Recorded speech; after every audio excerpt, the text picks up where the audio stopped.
C'est un matin où l'on sent que l'air a changé. Une lourdeur électrique qui vous prend à la gorge dès le réveil. On regarde l'écran et on voit l'impensable se produire sous nos yeux. Ce n'est plus une rumeur, ce n'est plus une menace diplomatique de plus. Donald Trump vient de lâcher une bombe qui réduit en cendres 70 ans d'équilibre mondial. Le gouvernement américain vient officiellement de déclarer la mort de l'OTAN. Vous entendez ce silence ? C'est le bruit d'un monde qui s'effondre. Et pendant que Washington tourne le dos à ses alliés, le Proche-Orient s'embrase dans une accélération terrifiante. Israël annonce l'annexion d'une partie du Liban, Zelensky signe des pactes secrets avec les pays du Golfe et se fait immédiatement frapper par l'Iran, tandis que Lavrov, le visage de marbre, commence à prononcer les mots que personne ne veut entendre.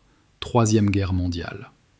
Honnêtement, je ne sais même pas par où commencer, tellement la réalité dépasse la fiction aujourd'hui. On a l'impression d'être dans une pièce dont les murs se rapprochent chaque seconde un peu plus. Hier encore, je vous parlais de cette attaque israélienne contre les casques bleus de l'ONU au Liban. On parlait d'un soldat mort. Mais la vérité est bien pire, elle est toujours plus sombre quand on gratte la surface. La finule vient de récupérer les corps de 2 soldats indonésiens supplémentaires, tués sur une route du sud du Liban. Ce ne sont plus des accidents, ce sont des messages. Et pendant que nos dirigeants occidentaux cherchent désespérément des mots pour transformer ces crimes de guerre en « dommages collatéraux acceptables », Benyamin Netanyahou, lui, ne s'embarrasse plus de diplomatie. Il vient de présenter son plan pour le Sud-Liban, une zone de sécurité totale, le contrôle du fleuve Litani, la destruction systématique de chaque maison à la frontière et l'interdiction définitive pour 600 000 civils de rentrer chez eux. C'est l'annexion pure et simple de 30% d'un État souverain. Et le monde regarde, pétrifié, ou pire, complice. On sent cette tension, cette odeur de soufre qui émane des rapports diplomatiques. Le silence de l'Occident devant cette violation flagrante du droit international est assourdissant. C'est cette hypocrisie, cette politique du 2 poids 2 mesures qui nourrit une haine viscérale dans tout le monde arabe et qui garantit qu'il n'y aura jamais, au grand jamais, de paix durable. Mais attendez, car Netanyahou ne s'arrête pas là. Il a déjà les yeux fixés sur le pétrole du Golfe. Son idée ? Faire passer l'or noir par des pipelines traversant Israël pour contourner le détroit d'Ormuz et la mer Rouge. Sur le papier, ça ressemble à une solution de génie pour sécuriser l'approvisionnement européen. Mais regardez-y de plus près. C'est un piège béant. Si l'Europe et les pays du Golfe acceptent cela, ils remettent les clés de leur survie énergétique à Israël. Il suffira d'une panne technique ou d'une décision politique pour que le robinet se ferme jusqu'à ce que les exigences de Tel Aviv soient satisfaites. C'est exactement le scénario ukrainien qui se répète, une dépendance totale qui devient une arme de chantage massif. Mais au fond, est-ce que nous sommes vraiment surpris de voir la loyauté devenir une marchandise ? Je sais ce que vous vous dites, on a déjà vécu des crises, on a déjà vu des tensions, mais là, c'est différent. C'est le moment où les masques tombent. Regardez cette image de Trump, furieux, les doigts tremblants sur son clavier, parce que ses alliés européens ont enfin osé dire non. L'Italie a refusé l'atterrissage aux avions militaires américains. La Pologne a refusé de transférer ses batteries patriotes vers le Moyen-Orient. La France a interdit le survol de son territoire aux cargaisons d'armes destinées à Israël.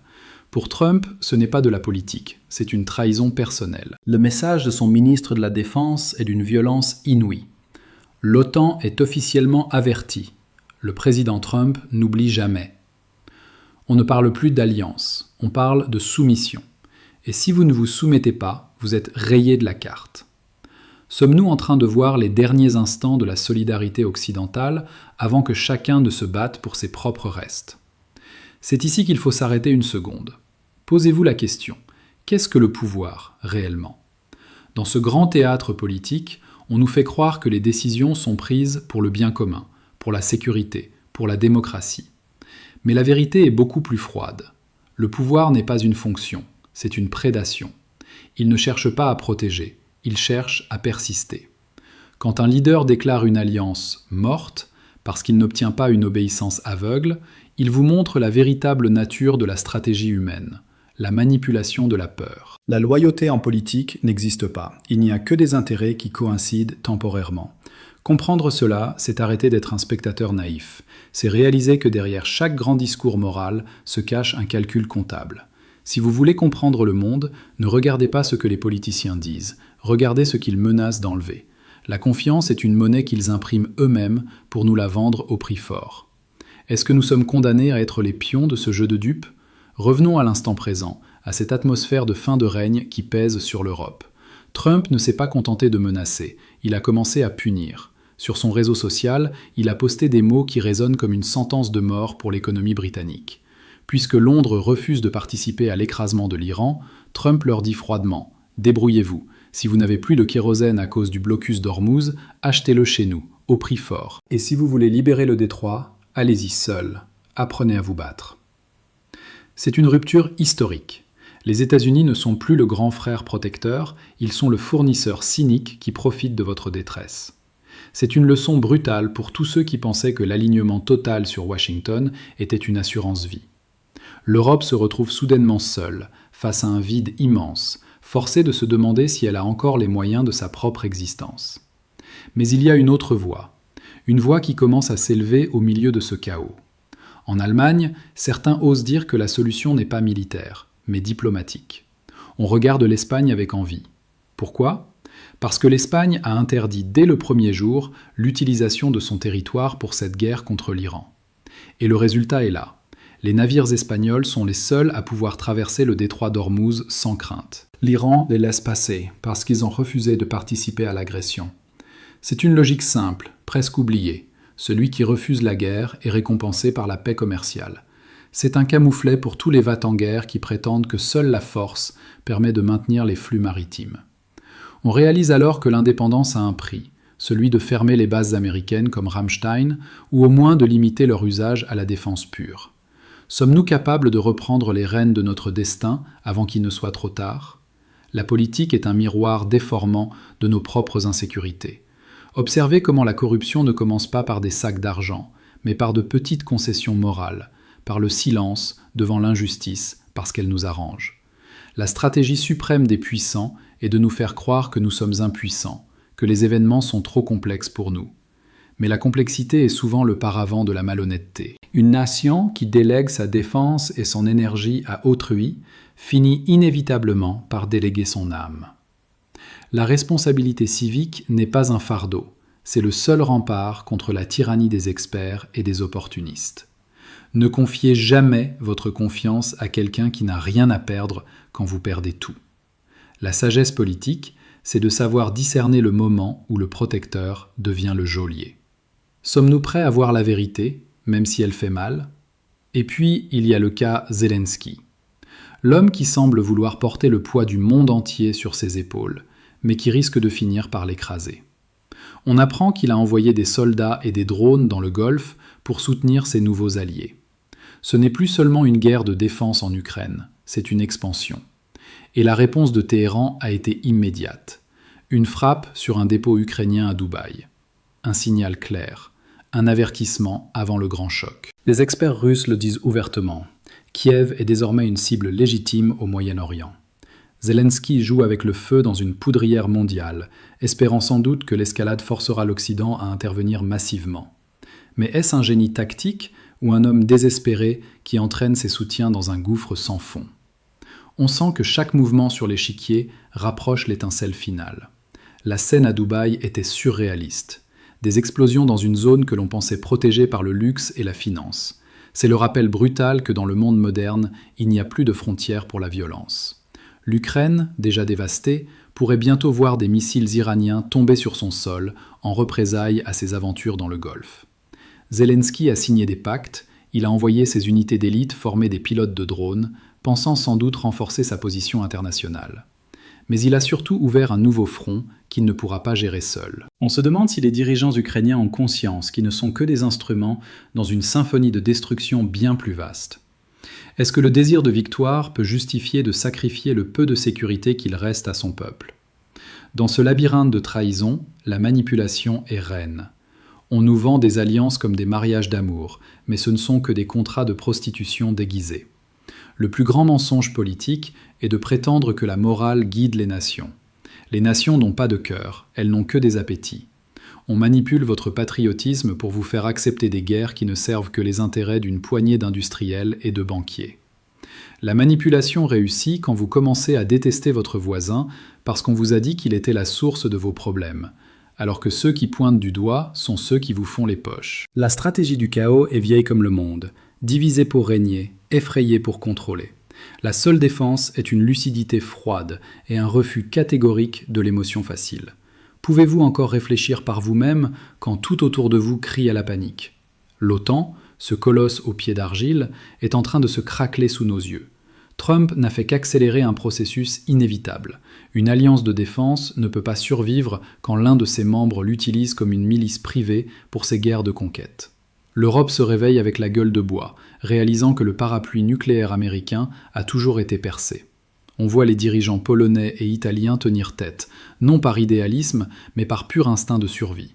Ils savent que s'ils suivent Washington dans cette folie contre l'Iran, ils seront les premiers à brûler. C'est un moment de vérité unique dans l'histoire moderne. Le divorce est consommé, les meubles sont déjà jetés par la fenêtre. Que restera-t-il de l'ordre mondial quand le soleil se couchera sur cette journée fatidique ? Mais regardons encore plus loin, vers les sables brûlants du Liban. Israël détruit des villages entiers, effaçant l'histoire pour créer une zone de vide.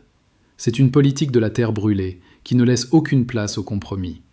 Quand on annonce que 30% d'un pays va être annexé, on ne cherche pas la paix, on cherche l'hégémonie totale. Et pendant ce temps, Lavrov sourit à Moscou. Chaque erreur de l'Occident, chaque crime de guerre ignoré, chaque alliance brisée par Trump est une victoire pour le Kremlin. La Russie n'a même plus besoin de combattre, elle n'a qu'à attendre que l'Occident s'autodétruise par sa propre arrogance et ses contradictions internes. Nous sommes au bord d'un basculement de civilisation, où l'Est reprend la main sur un Ouest épuisé par ses mensonges. La confiance est comme une vitre. Une fois brisée, on peut essayer de recoller les morceaux, mais les fissures seront toujours visibles et finiront par céder. En politique, la confiance est le lubrifiant de la société. Sans elle, tout s'arrête. On nous demande de faire confiance au système, alors que le système nous montre chaque jour qu'il est prêt à nous sacrifier pour un point de PIB ou une position stratégique. La vraie stratégie, pour un citoyen, est de construire son propre réseau de confiance, loin des structures officielles. On ne peut plus compter sur les institutions pour nous dire la vérité ou nous protéger. La confiance doit se mériter par des actes constants, pas par des promesses électorales. Si vous perdez la confiance en la vérité, vous perdez votre boussole. Sommes-nous déjà en train de dériver dans le noir ? L'ambiance est lourde, presque suffocante.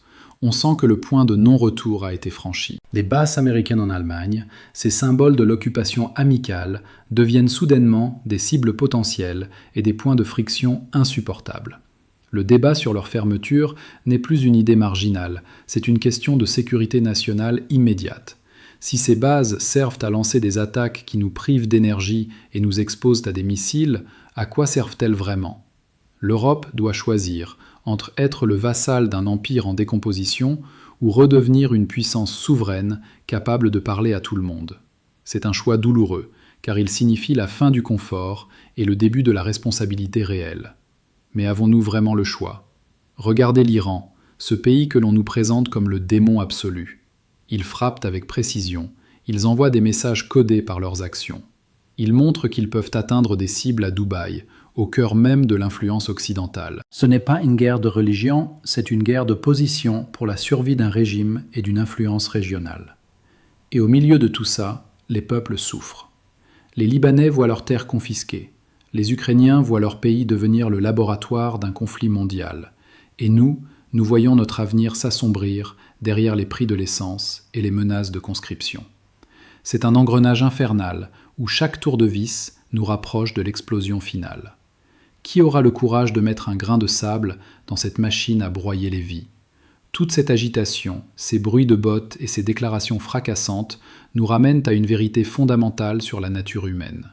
Notre capacité à nous autodétruire pour des concepts abstraits comme la gloire ou le territoire est infinie. Ces événements politiques ne sont que la manifestation de nos peurs les plus primaires, exploitées par ceux qui n'ont plus d'humanité. On voit des schémas se répéter, des cycles d'empires qui s'effondrent parce qu'ils ont oublié que leur force résidait dans le consentement, pas dans la contrainte.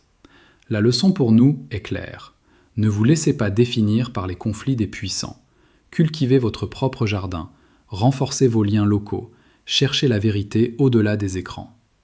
Au final, cette mort de l'OTAN et ses annexions au Liban nous montrent que le monde que nous connaissions est déjà une relique du passé.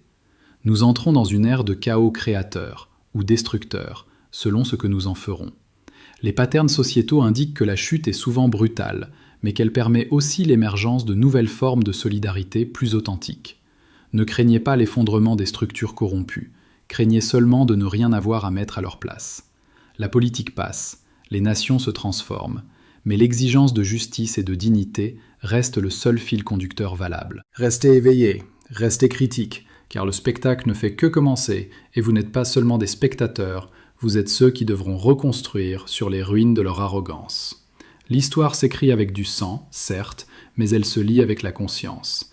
Gardez la vôtre intacte, c'est votre seule véritable propriété dans ce monde en flammes. Je vous remercie de m'avoir écouté jusqu'au bout de cette réflexion intense. Le monde change à une vitesse folle, et il est facile de se sentir perdu.